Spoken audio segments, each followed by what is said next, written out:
శత్రువులుగా వచ్చినటువంటి అమోరీయుల మీదకు, మోయాబీయుల మీదకు దేవుడు మాటుగాడును పెట్టాడు. ఎందుకు?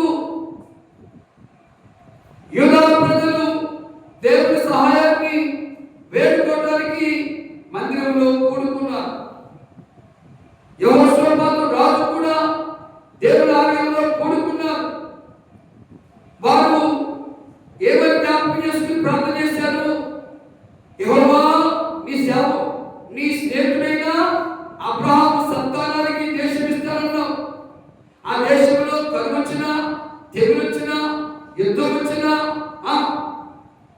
ఏ వచ్చినా కానీ ఈ మందిరం తట్టు చేతులెత్తి ప్రార్థన చేసినప్పుడు వారికి సహాయం చేస్తారన్నామని ఏదో కూడా వారు దేవుని కోసం కట్టిన మందిరం